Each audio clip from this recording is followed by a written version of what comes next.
अस्सलाम वालेकुम, this is Asim Malik and your watching Asim speaks. हम अक्सर बहुत सारी चीजें खाते हैं और हजारों रुपए की चीजें खाते हैं, लेकिन हमने कभी नहीं सोचा उसके बारे में।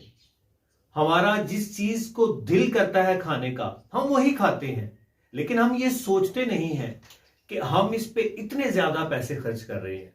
लेकिन जैसे ही कोई छोटा सा बच्चा हमारी गाड़ी के पास आके रुकता है और वो 5-10 रुपए की चीज हमें बेचना चाहता है, तो हम अगर हमारा गाड़ी का शीशा नीचे होता है तो हम फौरन से पहले हम कोशिश करते हैं कि हम गाड़ी का शीशा ऊपर कर दें। अगर कोई बुजुर्ग 5-10 रुपए की चीज हमारे पास बेचना चाहता है, हमें वो बेचना चाहता है, तो हम फौरन से जो है मुंह दूसरी तरफ मोड़ लेते हैं। ऐसा क्यों होता है? क्या हम 5-10 रुपए का नुकसान ऐसे लोगों के लिए बर्दाश्त नहीं कर सकते जो कि अपने घर के वाहिद कफील होते हैं, जो कि लाचारी के बावजूद, जो कि कमजोरी के बावजूद हिम्मत नहीं हारते, बल्कि रिस्के हलाल कमाने की गरज से दर बदर की ठोकरें खाते हैं।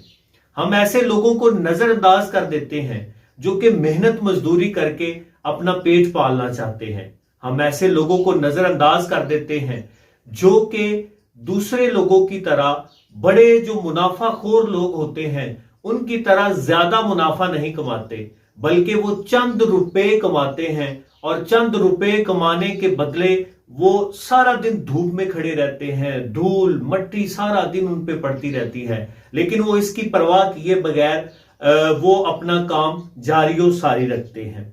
तो हम ऐसे लोगों को क्यों सपोर्ट नहीं करते? मान लिया कि वो चीजें जो हैं वो हमारे लेवल की नहीं है, वो हमारे लेवल से नीचे की चीजें सेल कर रही हैं, लेकिन फिर भी अगर हमें 5-10 रुपए का घाटा भी पड़ जाता है तो इसमें क्या हर्ज है? अगर हमारे 5-10 रुपए से किसी की हेल्प हो जाती है, आप चीज ना लें, आप उसकी वैसे ही कुछ मदद कर दें, मेरा नहीं ख्याल कि वो इस तरह कुछ मदद जो है वो कबूल भी करेंगे कि या नहीं करेंगे, क्योंकि वो बड़े खुददार किस्म के लोग होते हैं जो इस तरह चीजें सेल आउट कर रहे होते हैं। अगर जो है वो मांगने वाले होते तो वो मांगते, वो इस तरह से चीजें सेल ना करते।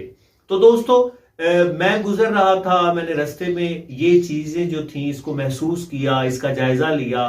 मैंने सोचा कि मैं इस मैसेज को, इस पैगाम को अपने दोस्तों के साथ डिस्कस करूंगा, यूट्यूब फैमिली के साथ इस पैगाम को शेयर करूंगा, ताकि हम जो है वो ऐसे लोगों को नजरअंदाज करने की बजाय हम इनकी कुछ ना कुछ हेल्प कर सकें और ये लोग जो हैं ये अपने घर के चिराग जो हैं उनको जला सकें, ये अपने घर की कफालत का जिम्मा जो इनके सर होता है वो उसको उठा सकें। आज की वीडियो बस यहां तक। उम्मीद करता हूं इस मैसेज को आप समझेंगे और इस मैसेज को समझते हुए आप ऐसे लोगों की हेल्प जरूर करेंगे और इनसे कुछ ना कुछ जरूर खरीदा करेंगे। मुझे आसिम मलिक को दीजिए इजाजत है, लेकिन इस मैसेज को दूसरे लोगों के साथ लाजमी शेयर कीजिएगा, क्योंकि ये मैसेज जितना ज्यादा फैलेगा, जितना ज्यादा दूसरे लोगों तक पहुंचेगा, उतना ही फायदा होगा ऐसे लोगों को जो कि सड़कों पे इस तरह फिर रहे हैं। इंशाल्लाह फिर मिलेंगे नई वीडियो में, नए मैसेज के साथ, नई मोटिवेशन के साथ। दुआ में याद रखिएगा। अल्लाह हाफिज। पाकिस्तान जिंदाबाद।